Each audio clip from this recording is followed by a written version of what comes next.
I am amidst the pottery wheel, covered in clay, water, splattering up at me. I'm making this flippin' vase, which then collapsed on me. Womp, womp, womp.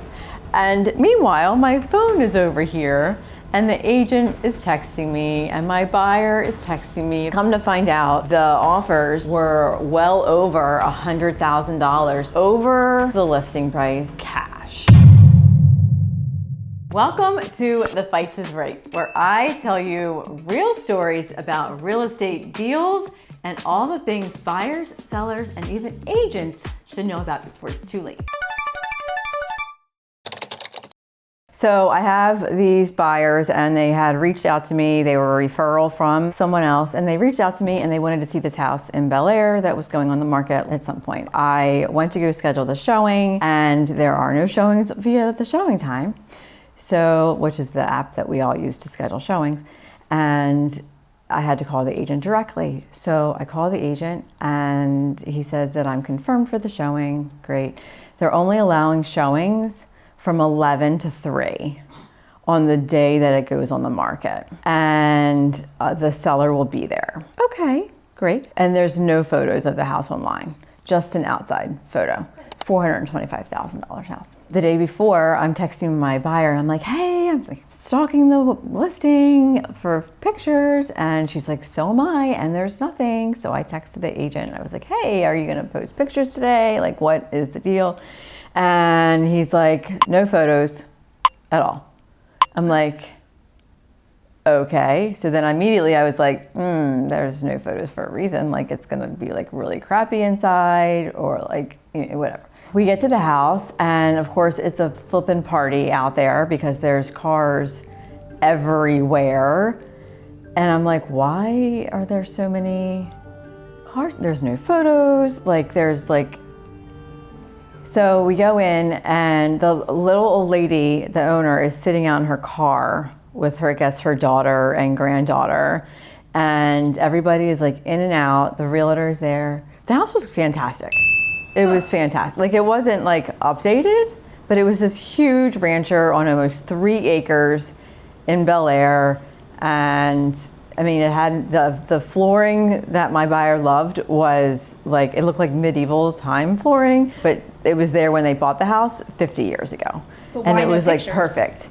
And there was a French maid mannequin in the family room. We're like, is that your butler? Is that your maid? Like, does it come with the house?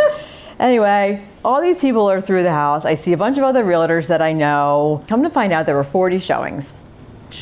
40 showings in that 4-hour time frame on a house with no pictures. I'm like, what does the seller want as far as settlement date? Like, what are they looking for?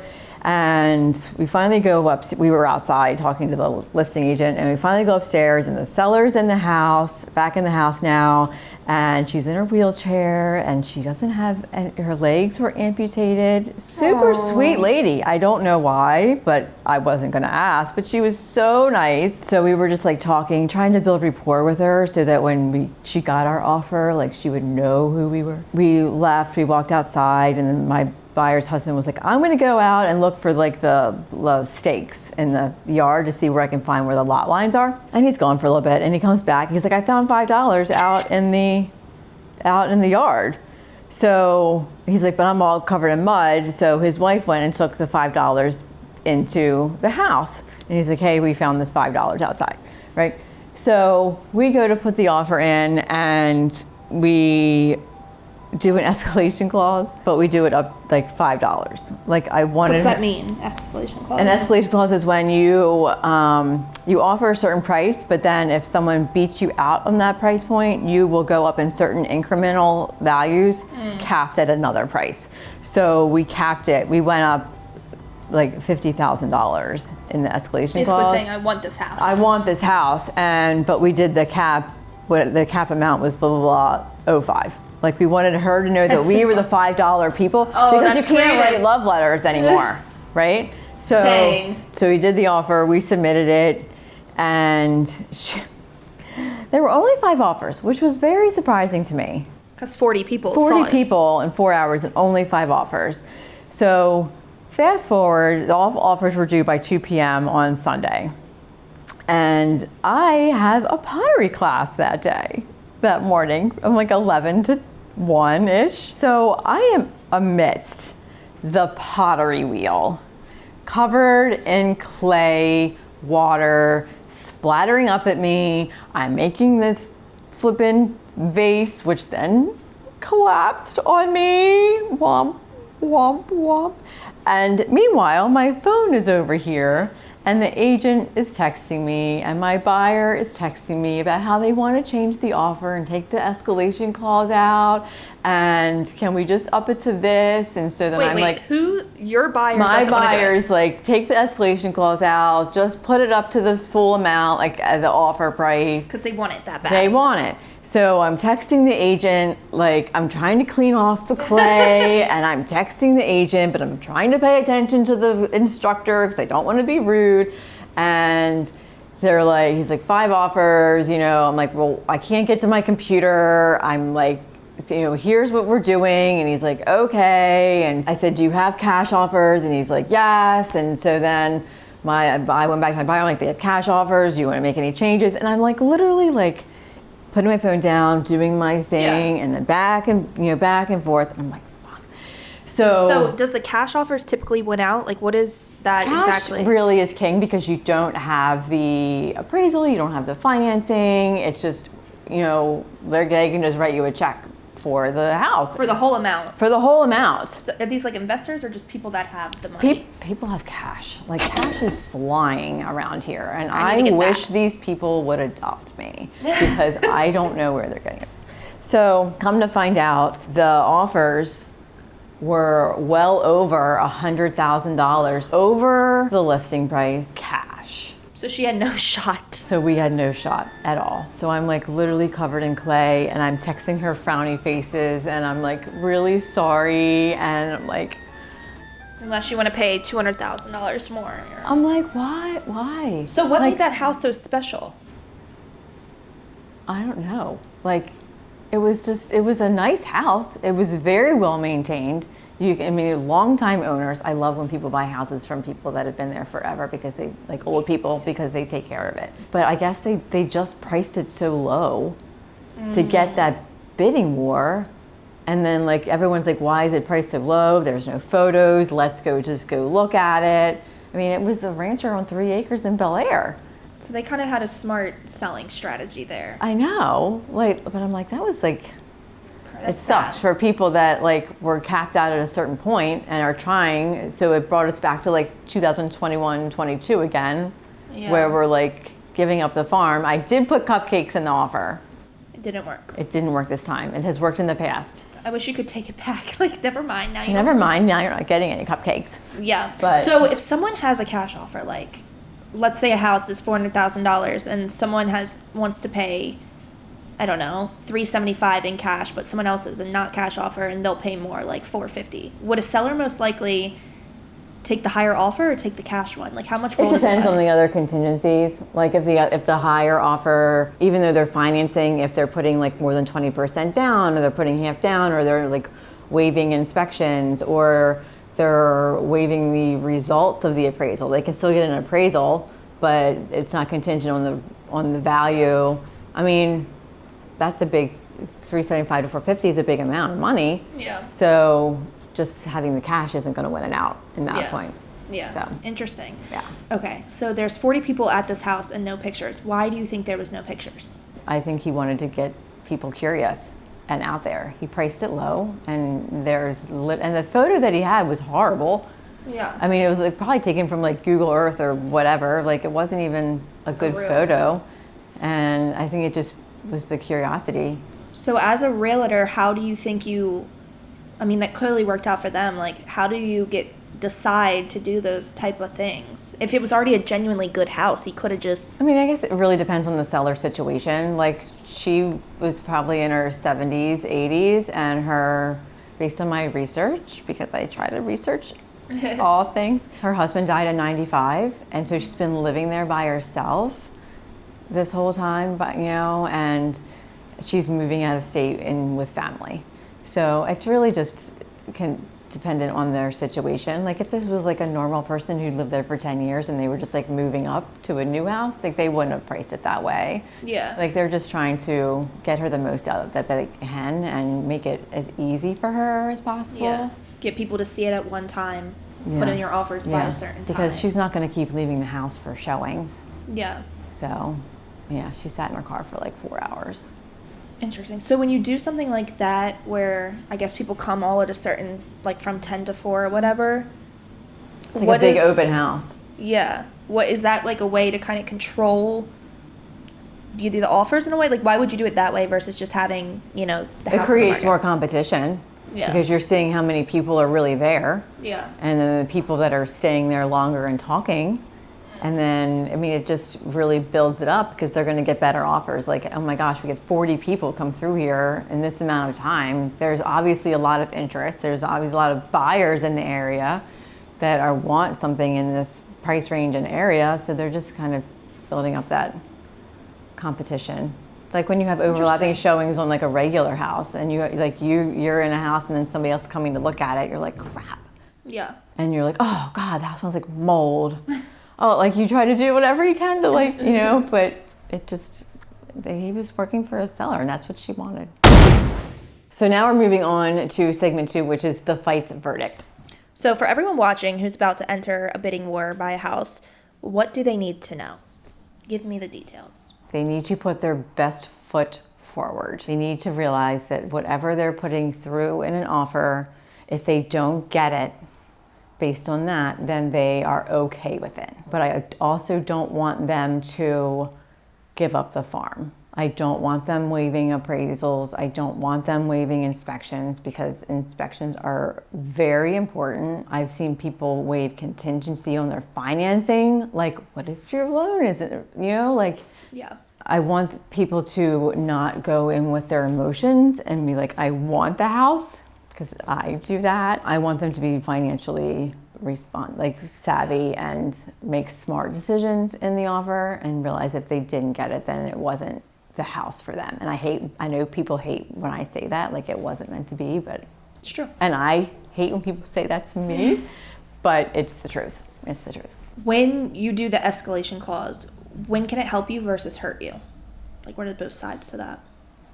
So it can help if there is maybe like 1 or 2 other offers and you go up, in increments. It can hurt you if you go so far up in value on an escalation clause, but don't back it up with an appraisal waiver or an appraisal gap. Whereas if it doesn't appraise for this high value that you're offering the sellers, then it doesn't matter how much you've offered in the escalation because the house isn't going to be able to sell for that amount and you're not going to get a loan. Yeah. So unless you're putting an appraisal gap in where you're covering a certain amount over the appraised value or you're waiving the value completely, you're paying cash a complete difference, then doing something so incredibly high just to get a house doesn't make sense. Yeah. At all. What are things buyers waive to win that you would never let one of your clients waive, and why that can actually cost them tens of thousands of dollars? So this specific house that I was talking about before was on a well and septic, and with the house being 60 plus years old, I would never let anybody waive those inspections on that house because and it still had like the original drain fields and all that stuff. So it was definitely something where repairs were pretty much going to be guaranteed, like work was going to be done, and those are very costly repairs, like $20,000, $30,000, $40,000 repairs. So that was definitely something that I would not allow be waived. And if they wanted to waive it, great. I'm going to put something in an addendum saying that I advise them not to do that and have them sign it. So when someone does the cash offer, are they waiving that? They're just taking that cost, like whoever just paid for the house outright. What do you mean?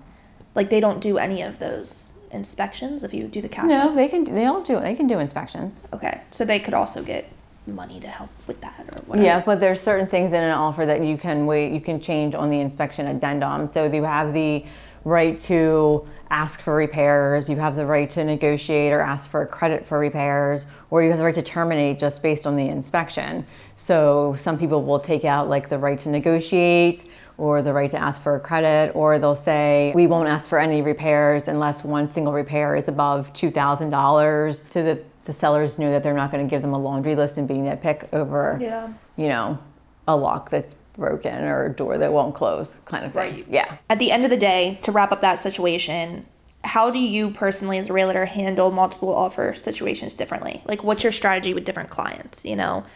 Does it obviously depends on their situation? It depends on their situation. If they're really tight on a budget, then I know that we're not going to, you know, it's kind of not worth it. If they need closing help, then I know that they're probably not going to be able to get it. If they're like really nervous and anxious and are like, oh my gosh, like this caulk is peeling, like, and I know that they're going to like pick the part of the house and like, this isn't the house for us to try to like outbid everyone on, because it's just not for them. Situationally. It's very situational. Next segment is what your agent won't tell you. And this is where you're finally going to find out all the things that realtors won't tell their clients. So as a buyer, the listing agent does not work for you. They represent the seller and the seller's best interest. They are their fiduciary to handle their transaction. So as a buyer, when you call the listing agent to say, hey, can I see this house that you have listed? Know that anything you tell them, they're going to take back to their sellers.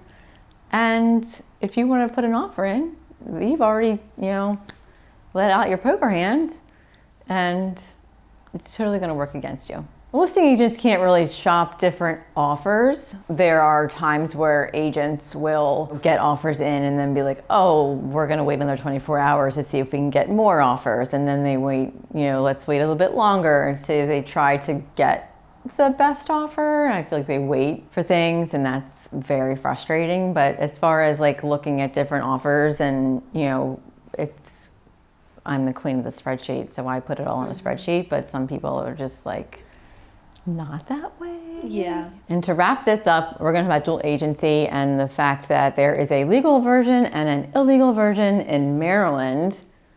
Delaware, it's legal. Ooh. All the way around. So dual agency is when the same realtor is representing one side of the transaction, but then is also assisting the other side of the transaction, buyer, seller. Or it's an agent from the same office, but they have the same broker. You have the broker, agent one, agent two. So everybody has to agree to the fact that, hey, we're in the same office, we can talk.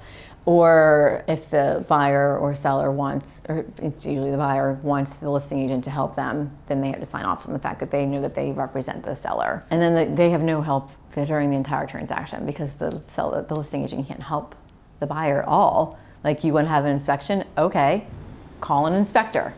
Like you need a title company? Okay, go find one. And it's like, here's the offer, like just fill in the blanks. Like, they can't help them at all. So not smart. It's not smart at all.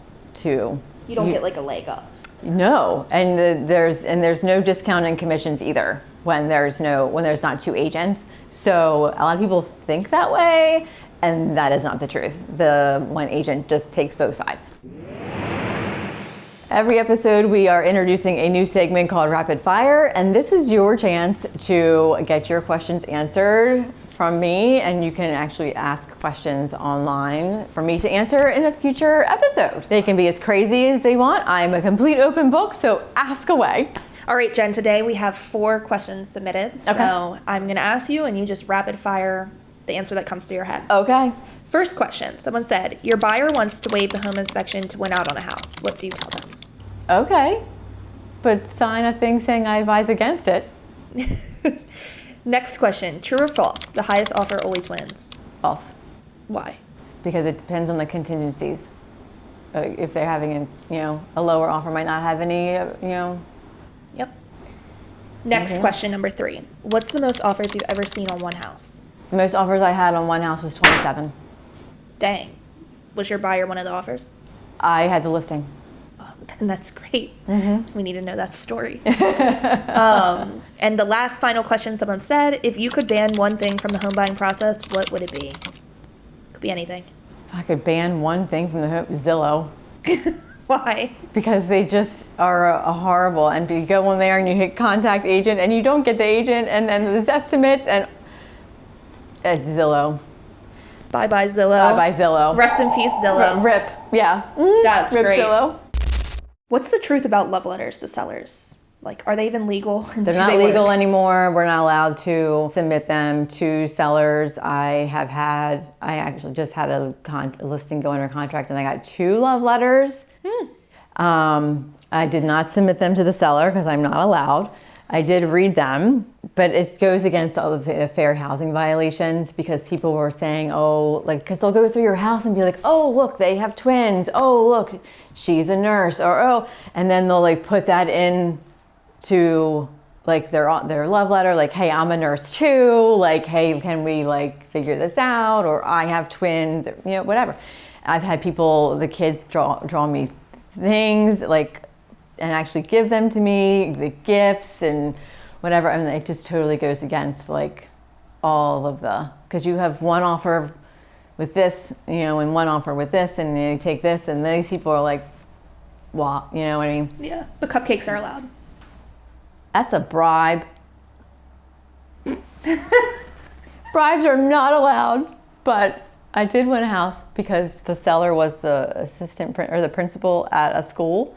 And you know, when you go into like the principal's office and the school office, they have a binder with all the teachers' like favorite things, so the parents can do gifts and whatnot. She loved Reese's cups. She loved peanut butter. She loved all the things, and she loved Italian food. And she put her favorite restaurant in there. So in the offer, we're like $500 gift card to Home Depot, $200 gift card to this restaurant that you love. Yeah, we named it. Like I like put, you know, 3 dozen peanut butter Reese's cupcakes in it. Hey. We got it with that because we just kind of like went The extra mile. the extra mile. Right. But yeah. Next week, I'm going to show you how I save my buyers tens of thousands of dollars by using a little creativeness when I wrote an offer. Make sure you tune in.